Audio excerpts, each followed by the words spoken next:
Students are relatively out of touch with what day-to-day life looks like anywhere besides their school campuses. And that sounds sort of absurd, but it's true. Some of us are involved in our communities in various ways through volunteer work or part-time employment. Others of us consumed in sports or extracurriculars.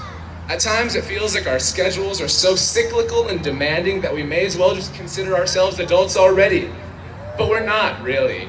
I mean, most of us can't or very recently became eligible to vote, to drive, to earn income, to move out of our childhood homes, to enlist in the armed forces, to buy lottery tickets, the list goes on.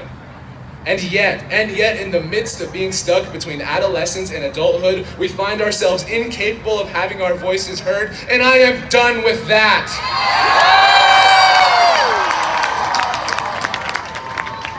Now, I think Trevor Noah, the host of The Daily Show, said it best. Trevor Noah. If kids are old enough to be shot, they're old enough to have an opinion about being shot.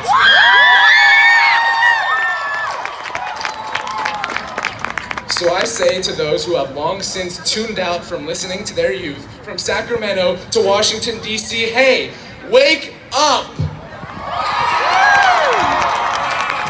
You're in office for a reason. In fact, you're in office because the public has enough trust in you to address their gravest concerns. And the most prevalent concern any of us can have, no matter our age or our politics, is the value of our life.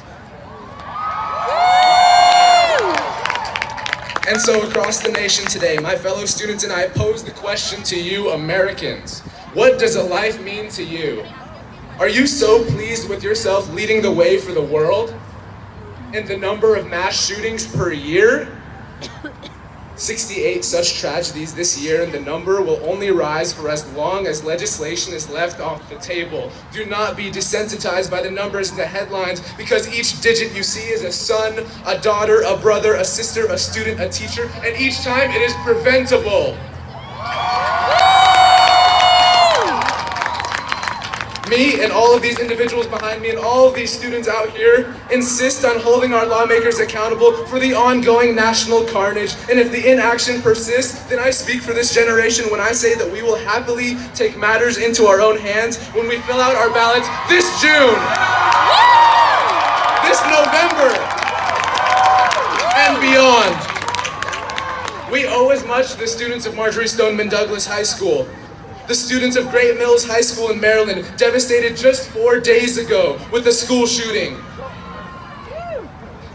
And the victims of gun violence and their families who mourn each day to a society that sees too much killing. The least we can do for them and for our future, my fellow students, is to be kind to one another and acknowledge that each one of us is just as important as the next, because as teens become adults and adults become elders, it will be our burden to right these wrongs and ensure that lives, not guns, are our very first priority.